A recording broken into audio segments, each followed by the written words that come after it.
Bom dia, saúdo aos irmãos com a graça e a paz do nosso Senhor Jesus Cristo.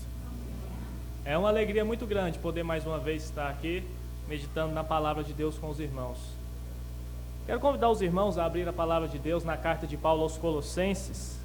E se Deus assim nos permitir, eu quero meditar em toda essa carta com os irmãos ao decorrer de algum tempo. Hoje nós faremos a introdução a essa carta, a essa epístola de Paulo, e nós vamos caminhar nessa carta durante um tempo, e conforme nós formos caminhando nessa carta, eu estarei introduzindo contextos históricos e contexto do qual Paulo escreveu essa carta e o contexto que os irmãos estavam passando. Paulo, ele escreve essa epístola, essa carta, após a visita do pastor da igreja de Colossos, após a visita de Epáfras, na sua prisão domiciliar em Roma. Então o pastor da igreja de Colosso visita Paulo preso em Roma e conta a situação que aquela igreja estava passando, o contexto daquela igreja, e após todo o pastor daquela igreja, Epáfras, contar a situação daquela igreja, Paulo então ele escreve essa carta aos Colossenses com algumas instruções, com algumas recomendações, com alguns elogios e com algumas exortações. Paulo, ele não conhecia a igreja de Colosso pessoalmente. Isso está registrado para nós no capítulo 2 de Colossenses, versículo de número 1. Ele não conhecia pessoalmente essa igreja, ele tinha apenas ouvido falar da fé que esses irmãos tinham em Cristo Jesus, do amor que eles tinham para com todos os santos, isso porque o pastor da igreja, Epáfras, tinha narrado tudo isso para o apóstolo Paulo. Então ele não conhecia essa igreja pessoalmente. Então, Epáfras, ele conta para Paulo que alguns falsos ensinamentos, algumas falsas doutrinas estavam se propagando em Colosso, e isso parecia ser prejudicial à igreja. Então, ele pede ali algumas instruções a Paulo, e Paulo redige essa carta com algumas instruções para essa igreja. A carta aos Colossenses, ela trata de dois temas principais. O primeiro deles, Paulo ele vai falar da importância da fé em Cristo Jesus, da importância de uma igreja estar bem firmada na doutrina bíblica, da importância deles atentarem aos ensinamentos de Epáfras, porque eram ensinamentos da palavra de Deus, da verdade de Cristo Jesus. Então Paulo faz esse primeiro aconselhamento a essa igreja. E em segundo lugar, depois que Paulo falou assim: meus irmãos, atentem para os ensinamentos de Epáfras, agora vocês cuidem dessas falsas doutrinas, desses falsos apóstolos que estão disseminando em Colosso. Após esse breve comentário histórico, eu quero convidar os irmãos a acompanharem comigo a leitura de Colossenses capítulo 1, e hoje nós vamos meditar do verso de número 1 ao verso de número 12. Colossenses capítulo 1, verso de número 1 ao verso de número 12.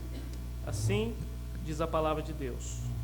Paulo, apóstolo de Cristo Jesus, por vontade de Deus, e o irmão Timóteo, aos santos e fiéis irmãos em Cristo que se encontram em Colossos, graça e paz a vós outros da parte de Deus nosso Pai. Damos sempre graças a Deus, Pai de nosso Senhor Jesus Cristo, quando oramos por vós, desde que ouvimos da vossa fé em Cristo Jesus e do amor que tendes para com todos os santos, por causa da esperança que vos está preservada nos céus, na qual antes ouvistes pela palavra da verdade do Evangelho, que chegou até vós, como também em todo o mundo, está produzindo fruto e crescendo.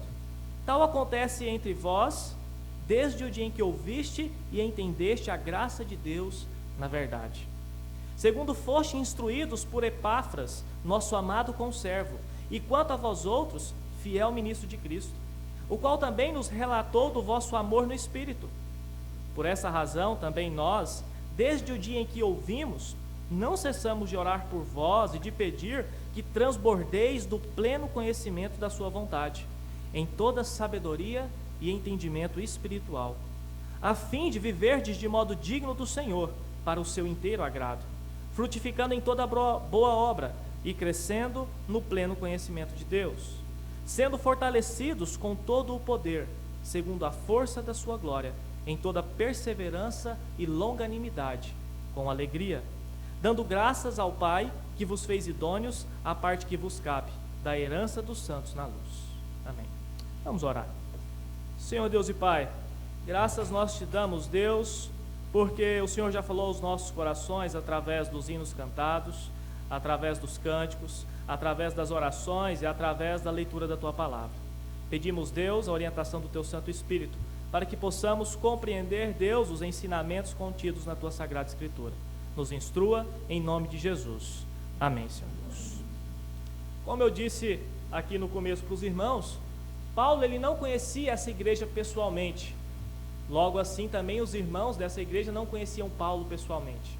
Então ele se apresenta para essa igreja, no verso de número 1, como apóstolo de Cristo Jesus. Paulo se apresenta para esses irmãos como apóstolo de Cristo Jesus. A palavra apóstolo, ela significa mensageiro, um enviado com ordens. Então o apóstolo, ele se apresenta como aquela pessoa que é um mensageiro de Deus, uma pessoa que é enviada da parte de Deus com ordens para aquela igreja. E isso não por vontade de Paulo, mas por vontade de Deus. Isso está registrado no verso número 1. Ele diz assim: Paulo, apóstolo de Cristo Jesus, por vontade de Deus. Então ele se dirige a essa igreja como aquele que é responsável pela mensagem. Ele se dirige a essa igreja com autoridade, porque ele está vindo como um mensageiro de Deus com ordens para essa igreja. Então Paulo se apresenta dessa maneira para a igreja de Colosso, como apóstolo de Cristo Jesus. No verso de número 2, Paulo ele diz e ele caracteriza essa igreja com dois adjetivos. Ele começa no verso 2 dizendo: aos santos e fiéis irmãos em Cristo que se encontram em Colosso. É interessante olhar para esse verso de número 2 e olhar que Paulo caracteriza essa igreja como uma igreja santa e como uma igreja fiel. Após ele ouvir o que o pastor da igreja tinha narrado para ele, ele caracteriza essa igreja com esses dois adjetivos. E é interessante olhar que quando o adjetivo ele antecede o substantivo, quer dizer que Paulo ele quer dar ênfase para o adjetivo, para essas qualidades da igreja. Quando Paulo fala assim aos santos, santos quer dizer separado.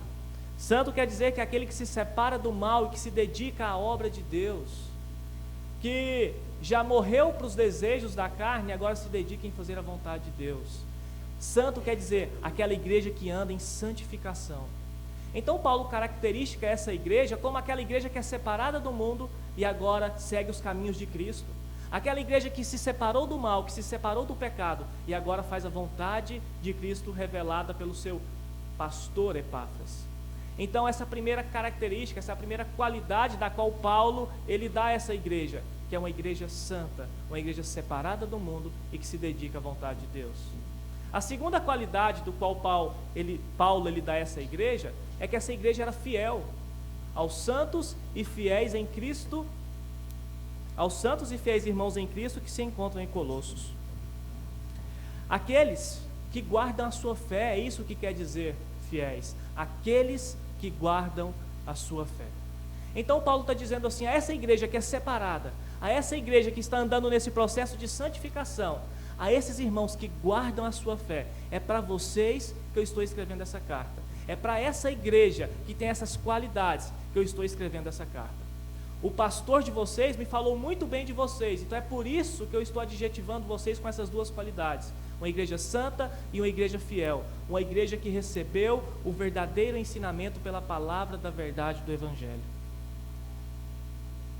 É interessante nós olharmos para essas duas qualidades e ver que são duas qualidades importantíssimas para a igreja, tanto na igreja primitiva quanto para a igreja nos dias de hoje. Uma igreja santa, uma igreja que não se contamina com o mundo, e uma igreja fiel às Escrituras, uma igreja fiel ao Evangelho. Essas características são tão importantes naquela época da qual Paulo escreveu essa carta, quanto para os nossos dias de hoje. Devemos ser uma igreja santa, que tem essa característica, que as pessoas ao olharem para nós, vê uma igreja santa, uma igreja que é separada do pecado e que se dedica à obra de Deus, e uma igreja fiel às Escrituras Sagradas, uma igreja fiel aos ensinamentos de Cristo. Características que caracterizavam a igreja de Colosso e que tem que caracterizar a nossa igreja nos dias de hoje. Caminhando na carta, no versículo de número 3, Paulo ele diz assim: damos sempre graças a Deus Pai, de nosso Senhor Jesus Cristo, quando oramos por vós. E eu pergunto aqui para os irmãos, qual é o motivo que Paulo ele ora dando graças a Deus por essa igreja, se ele não conhecia essa igreja pessoalmente? Se ele tinha acabado de ouvir o seu pastor narrar alguns acontecimentos. O que levou Paulo a orar, dando graças a Deus por essa igreja? Quais foram os motivos? E se nós atentarmos para essa epístola, nós vamos ver a resposta no versículo 4 e no versículo 5. E Paulo diz assim: desde que ouvimos aqui porque quando Epáfras vai visitar Paulo, Timóteo estava com ele. Isso está relatado para nós no verso de número 1, que eu, Paulo, apóstolo de Cristo, e o irmão Timóteo está comigo. Então nós estamos orando por vós, desde que ouvimos do seu pastor Epáfras, de que vocês, da vossa fé que vocês têm em Cristo Jesus, da fé que aquela igreja tinha em Cristo Jesus. Se nós olharmos para essa epístola, nós vamos ver que ela vai caminhando de uma forma gradativa. Primeiro, a igreja de Colossos é uma igreja santa. Segundo, é uma igreja fiel aos ensinamentos. E agora, uma característica muito importante na igreja de Cristo, que é uma igreja que tem a fé firmada em Jesus Cristo. Então Paulo ora dando graças a Deus, e o primeiro motivo pelo qual ele dá graças a Deus, é que a fé daquela igreja estava posta em Jesus Cristo. Meus irmãos, a fé ela não pode ser vista, pois ela é um dom invisível de Deus. Mas Paulo está aqui orando e agradecendo a Deus pela fé desses irmãos, porque a fé desses irmãos estava produzindo fruto e estava crescendo ali em Colossos. Como nós lemos aqui, mas posteriormente nos versos seguintes, Paulo no verso de número 10 está falando assim: a fim de viver de modo digno do Senhor para o seu inteiro agrado, frutificando em toda boa obra e crescendo no pleno conhecimento de Deus. A fé daquela igreja já tinha ultrapassado as 4 barreiras de onde eles se reuniam, das paredes de onde eles se reuniam. A fé daqueles irmãos já tinha ultrapassado as barreiras da prisão de Paulo, porque já tinha até chegado aos seus ouvidos. Colosso era uma cidade distante de Roma, onde Paulo estava preso. E o testemunho de fé daqueles irmãos já tinham chegado até os ouvidos de Paulo. Aquela igreja era uma igreja ativa, ela estava produzindo frutos. Como foi mencionado aqui pela manhã, a nossa igreja ela tem que sair das 4 paredes da igreja e testemunhar de Cristo além das paredes do templo. Nós temos que ser testemunhas de Cristo fora dessas 4 paredes. Ser cristão dentro da igreja é fácil, mas o nosso campo de batalha é quando nós saímos da porta para fora. É onde que nós devemos demonstrar que somos verdadeiros cristãos e demonstrar a fé que nós temos em Cristo Jesus. Da mesma forma que Paulo está dizendo aqui para esses irmãos, vocês foram instruídos na palavra da verdade do Evangelho, então permaneçam na palavra da verdade do Evangelho, continuando testemunhando dessa fé que vocês têm em Cristo Jesus. E esses ensinamentos cabem a nós também nos dias de hoje, continuar testemunhando da fé que nós temos em Cristo Jesus. A igreja de Colosso, ela era uma igreja ativa, ela estava frutificando como uma árvore que é plantada junto à corrente das águas. Quando o profeta Jeremias ele faz essa analogia de uma árvore que é plantada junto à corrente das águas, ele diz assim no livro do profeta Jeremias, capítulo 17, versículos 7 e 8: bendito o homem que confia no Senhor e cuja esperança é o Senhor, porque ele é como a árvore plantada junto às águas, que estende as suas raízes para o ribeiro e não receia quando vem o calor, mas a sua folha fica verde e no ano da sequidão não se perturba nem deixa de dar frutos. Da mesma forma era a igreja de Colosso, pois ela estava plantada próximo a essa corrente das águas, pois ela foi doutrinada na palavra da verdade do Evangelho. Eles estavam bem alicerçados na doutrina cristã, então eles deveriam produzir frutos o ano inteiro. Eles não precisavam ficar com medo de falsos ensinamentos que estavam circulando ali a cidade, falsos ensinamentos que os chamavam a fazer observâncias ainda da antiga lei, por falsos ensinamentos filosóficos, mas eles deveriam continuar produzindo frutos, porque eles conheciam a verdade do Evangelho, porque eles conheciam a verdade de Cristo, e eles então deveriam continuar produzindo frutos. O segundo motivo pelo qual Paulo ele dá graças a Deus por essa igreja é pelo amor que esses irmãos tinham para com todos os santos. A parte B do verso de número 4: eu dou graças a Deus pelo amor que tendes para com todos os santos. Primeiro, uma igreja santa. Segundo, uma igreja fiel. Terceiro, uma igreja que tem fé em Jesus Cristo, e essa fé em Jesus Cristo nos leva a amar os nossos irmãos, nos leva a amar todos os santos em Cristo, nos leva a amar o nosso próximo como a nós mesmos, tanto o nosso próximo como os nossos inimigos também. Então Paulo, ele vai fazendo um crescendo na sua carta e adjetivando essa igreja e ressaltando as suas qualidades. Meus irmãos, vocês ouviram a verdade do Evangelho, então não se desvie desse caminho. Eu creio que muitos aqui já leu, e quem não leu eu convido a ler o livro O Peregrino, de John Bunyan. O seu personagem principal do livro O Peregrino chama-se Cristão. Ele residia na cidade da destruição, e chega até ele um mensageiro e diz assim: olha, a sua cidade vai ser destruída e você tem que fazer uma peregrinação até a cidade celestial. Então ele decide fazer essa peregrinação, e durante o seu caminho aparece várias oportunidades dele se desviar desse caminho. E todas as vezes que ele se desvia do caminho que leva até a cidade celestial, ele passa por várias dificuldades, ele passa por várias provações, ele cai várias vezes e se machuca. O que Paulo está querendo dizer aqui para os irmãos é a mesma coisa. Vocês conhecem o caminho de Jesus Cristo, não se desviem desse caminho por falsos ensinamentos, não tentem chegar a Jesus Cristo por atalhos, continuem na sua peregrinação, continuem no caminho que leva a Jesus Cristo, continuem amando os irmãos da mesma forma que vocês se amam. Amem toda a igreja, pois a fé em Jesus Cristo nos leva a amar o nosso próximo como a nós mesmos. É uma incoerência nós dizermos que temos fé em Jesus Cristo e não amarmos os nossos irmãos. Tanto no Antigo Testamento quanto no Novo Testamento está repleto de ordenanças para nós amarmos os nossos próximos, o nosso próximo como a nós mesmos. E eu creio que o versículo mais conhecido que nos diz isso está registrado em Mateus 19:19, onde Jesus Cristo nos diz e nos aconselha a amar o nosso próximo como a nós mesmos.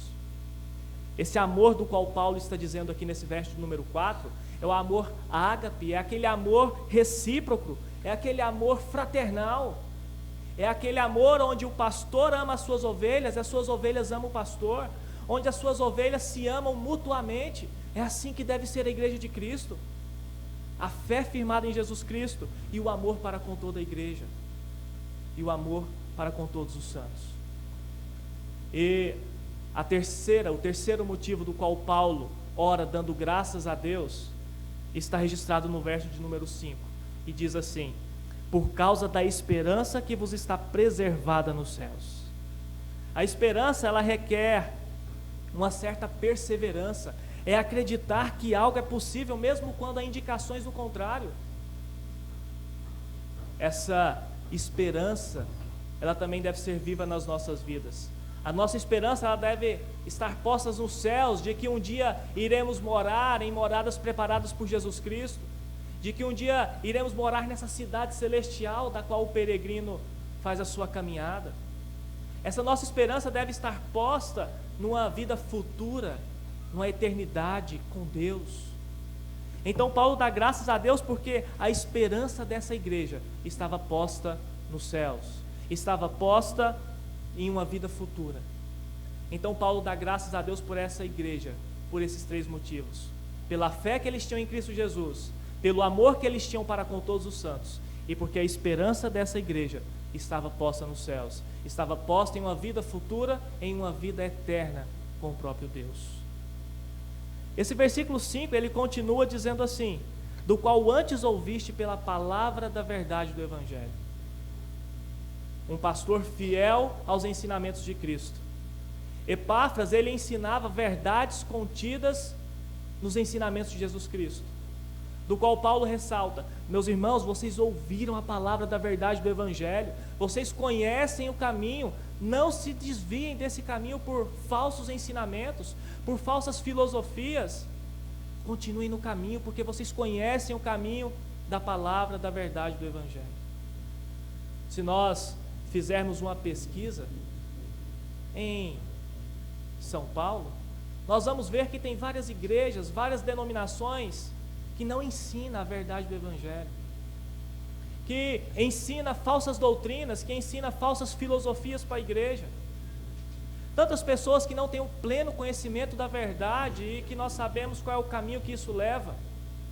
Nós que temos o pleno conhecimento da verdade, que está registrado nas Sagradas Escrituras, devemos continuar perseverantes nesse caminho. Devemos continuar perseverantes nesse caminho.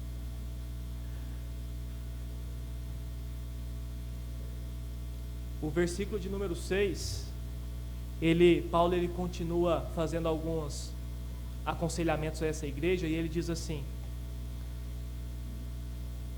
do qual ouviste pela palavra da verdade do Evangelho, que chegou até vós, como também em todo o mundo, está produzindo fruto e crescendo. Tal acontece em vós, desde o dia em que ouviste e entendeste a graça de Deus na verdade. Paulo aqui ele está ressaltando que a palavra da verdade foi ensinada nessa igreja. E isso é uma boa base para nós. A palavra da verdade foi ensinada na igreja. Ao conversar com o meu mecânico ontem, eu convidei ele para vir à escola dominical, e ele me perguntou o que era escola dominical. O que é escola dominical? Eu falei assim: na escola dominical nós estudamos a palavra de Deus para conhecermos melhor Jesus Cristo. Ele falou assim: isso é uma coisa boa? Eu falei assim: eu creio que isso é a melhor coisa que pode acontecer na sua vida, estudar a palavra de Deus para você conhecer Jesus Cristo. E ele falou assim: o que eu faço para me poder ir nessa escola dominical, para me poder participar? E eu falei assim: se você quiser ir amanhã comigo, é só você sentar lá e ouvir os ensinamentos da palavra de Deus. Você não tem que fazer nada, você só tem que ir para você conhecer a verdade do Evangelho. Você só tem que se dispor para conhecer a verdade do Evangelho. Meus irmãos, tem tantas pessoas aí que não têm acesso à palavra de Deus, tantas pessoas que não conhecem o verdadeiro Evangelho que salva, que liberta, o verdadeiro Evangelho que nos leva a viver eternamente com Deus, tantas pessoas perdidas no mundo, tantas pessoas que não dão a mínima importância para a palavra de Deus. Nós somos privilegiados por ter momentos e por ter tempo para estudarmos a palavra de Deus. Nós somos privilegiados. Estudar a palavra de Deus é bênção nas nossas vidas. Estudar a palavra de Deus é bom para nós. Quanto mais nós conhecemos de Deus, mais nós estamos com um bloqueio para falsos ensinamentos, mais nós conhecemos a verdade e a verdade nos liberta de falsos ensinamentos. Quanto mais nós conhecemos a palavra de Deus, mais nós nos enchemos da verdade do Evangelho. E Paulo está dizendo isso para essa igreja: meus irmãos, Epáfras, o pastor de vocês, ele tem se dedicado a ensinar para vocês o verdadeiro Evangelho. Se dediquem a esse verdadeiro Evangelho e não se deixem levar por falsos ensinamentos. No versículo 7, Paulo vai falar que Epáfras é o pastor da igreja, dizendo assim: segundo vocês foram instruídos por Epáfras, nosso amado conservo, e quanto a vós outros, fiel ministro de Cristo. Fiel ministro de Cristo, ele tem ensinado a verdade para vocês. Acreditem no que ele está falando. Acreditem nesse evangelho do qual Epáfras tem pregado para vocês, pois esse evangelho é a palavra da verdade. E no verso de número 9, Paulo diz assim: por essa razão, também nós, desde o dia que ouvimos, não cessamos de orar por vós e de pedir que transbordeis do pleno conhecimento da sua vontade. A partir do momento em que Epáfras foi até Paulo e contou a situação daquela igreja, Paulo e Timóteo não cessavam de orar por aquela igreja, para que eles transbordassem do pleno conhecimento da verdade. Meus irmãos, nós temos que nos encher da palavra de Deus até transbordar desse pleno conhecimento. Quanto mais nós estudamos a palavra de Deus, mais nós criamos intimidade com Deus, mais nós criamos esse relacionamento agradável com Deus, mais nós conhecemos o que é certo para as nossas vidas e para o nosso proceder cristão. Quanto mais nós nos enchemos da palavra de Deus, mais nós criaremos bloqueios para o que não é correto. Mas nós nos distanciaremos de falsas doutrinas, de falsos ensinamentos, que se nós ligarmos a televisão, está cheio. Se nós formos passando a televisão em canais religiosos, são poucos que ensinam o verdadeiro evangelho. São poucos que ensinam o verdadeiro evangelho. Paulo diz assim: para que transbordeis do pleno conhecimento. Essa é a sua principal oração para essa igreja, seu principal desejo, algo que transborda. Não há espaço para falsas doutrinas. Esse é o principal desejo do coração de Paulo, meus irmãos, que vocês transbordem desse pleno conhecimento da verdade do evangelho. Paulo olha para essa igreja e diz assim: vocês começaram bem, mas isso não é suficiente, vocês têm que continuar caminhando nesse caminho do evangelho de Cristo. Vocês não podem se desviar do evangelho, vocês não podem se desviar. Eu sei que o que esses falsos apóstolos estão ensinando pode ser tentador aos olhos de vocês, mas não se deixem levar, continuem na verdade do evangelho, continuem caminhando. E o versículo 10 diz o porquê que Paulo quer que eles continuem caminhando na verdade do evangelho. Diz assim o verso de número 10: a fim de que vocês vivam de modo digno do Senhor, para o seu inteiro agrado. Esse é o motivo pelo qual Paulo quer que essa igreja continue caminhando na verdade do evangelho, para que eles vivam de modo digno do Senhor, para o inteiro agrado de Deus. Esse é o motivo, meus irmãos, pelo qual nós devemos continuar caminhando rumo a essa cidade celeste, para agradar a Deus, para nós vivermos de modo digno do Senhor. Esse é o verdadeiro motivo pelo qual nós devemos caminhar, segundo o que a palavra nos ensina. A nossa esperança, ela deve estar posta nessa caminhada cristã que nos leva até os céus. A nossa esperança deve estar posta nessa verdade do evangelho. Paulo continua dizendo no verso de número 10: frutificando em toda boa obra, a fim de viver de modo digno do Senhor, para o seu inteiro agrado, frutificando em toda boa obra. Essa é uma marca distinta da igreja que é doutrinada pelo verdadeiro evangelho. A igreja que conhece as verdades bíblicas, ela tem que frutificar, ela tem que produzir frutos, ela tem que continuar anunciando esse evangelho que salva e que liberta.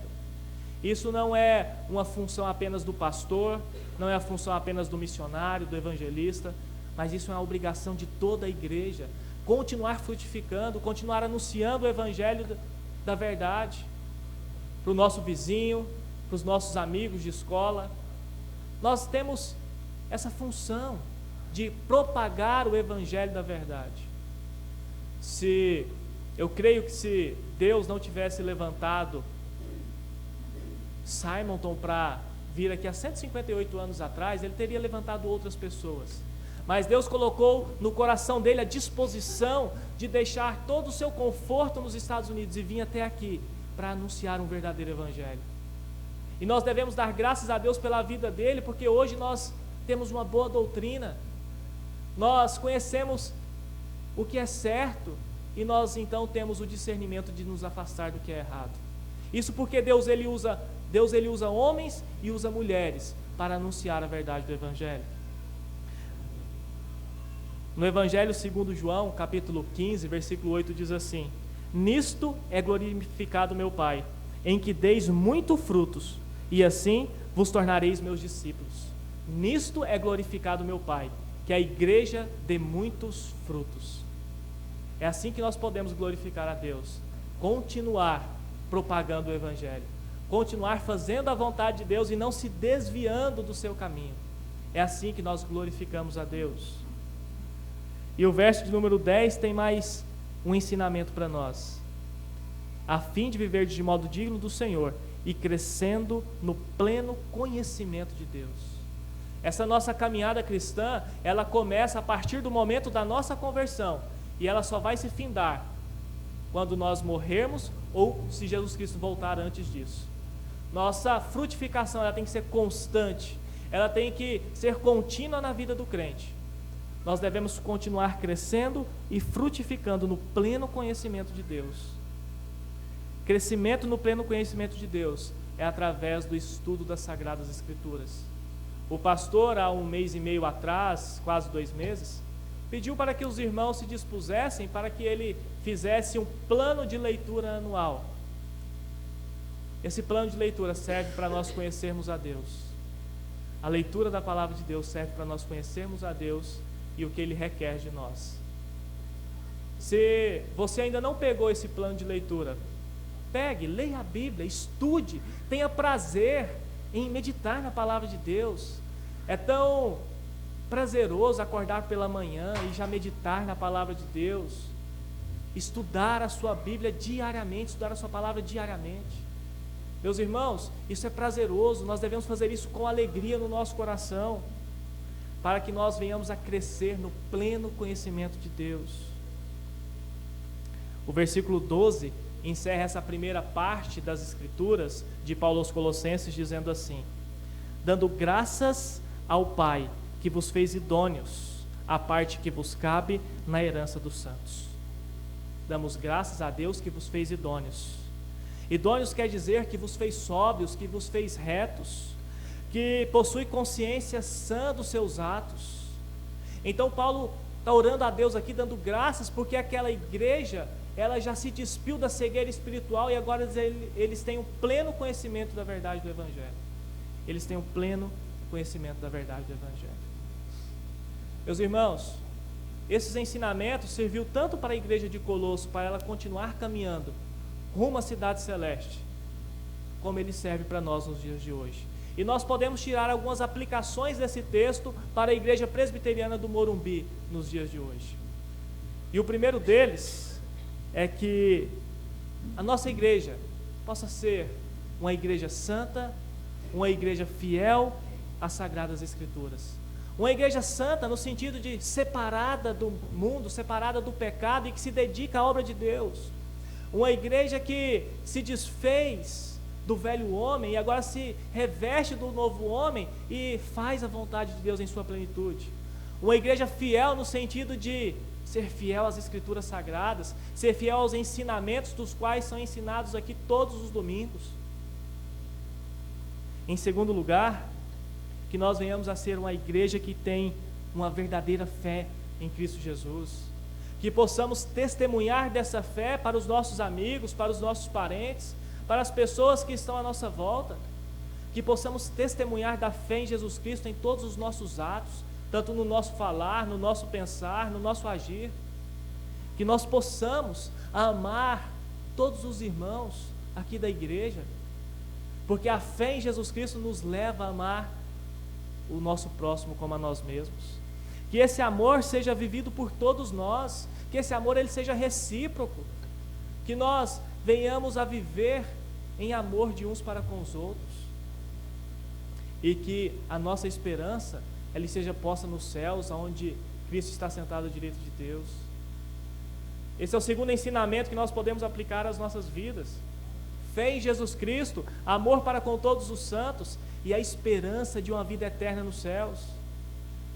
O terceiro ensinamento contido aqui nessa breve epístola, nesses 12 versículos, é que nós devemos continuar frutificando e produzindo frutos. Uma igreja que anda segundo as Escrituras, ela deve frutificar e produzir frutos. Jesus Cristo diz em uma de suas parábolas que a árvore que não produz fruto, ela é cortada e lançada ao fogo. Então a igreja de Cristo, ela produz fruto e ela frutifica o ano inteiro. Ela produz fruto e ela frutifica o ano inteiro. E em quarto lugar, que a igreja possa ser perseverante. Perseverante em meio às lutas e às provações que nos cercam diariamente. Perseverante em meio às tentações que nos cercam. Perseverante em meio aos atalhos que podem parecer aos nossos olhos bons, mas que nos desviam do caminho de Cristo. Que nós possamos ser perseverantes em olhar para Jesus Cristo e continuar no seu caminho.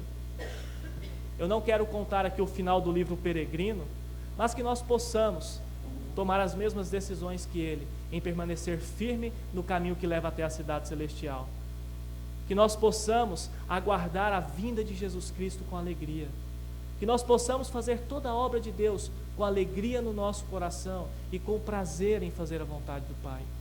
Que a nossa fé, o nosso amor para com os santos e a nossa esperança esteja posta em Cristo Jesus. Que a nossa igreja possa ser conhecida assim: a Igreja Presbiteriana do Morumbi é uma igreja santa, é uma igreja fiel às Escrituras Sagradas. Que Deus coloque esse desejo no nosso coração e que possamos sempre estar com os olhos fitos em Cristo Jesus, para a honra e glória do seu nome. Amém. Convido os irmãos a curvarem as suas cabeças e vamos orar. Senhor Deus, nós te damos graças porque temos a tua palavra para meditar nela, para, Senhor Deus, tirar dela instruções para o nosso bom proceder cristão e para o nosso caminhar cristão. Que a tua palavra, Deus, ela possa ser sempre uma luz para os nossos passos. Que possamos, Deus, sempre caminhar com os nossos olhos fitos em Jesus Cristo. Que possamos, Deus, testemunhar dessa fé que professamos ter para as pessoas que estão à nossa volta. Que falsos ensinamentos e falsas doutrinas não venham abalar a nossa fé, mas que a nossa convicção em Jesus Cristo esteja sempre transbordando em nosso ser. Que possamos, Deus, olhar para a tua palavra e querer te conhecer a cada dia mais. Ó Pai, obrigado porque o Senhor tem falado aos nossos corações através da tua palavra. Continue, Senhor Deus, nos capacitando. Continue, Senhor Deus, fazendo com que sejamos perseverantes na nossa peregrinação aqui nesse mundo. Ó Deus, que nós possamos estar atentos aos ataques do inimigo e que o Senhor possa continuar nos dando força nessa nossa peregrinação. Nós oramos, Deus, agradecidos pela tua palavra, pela palavra da verdade do Evangelho revelada a nós. Nós oramos agradecidos.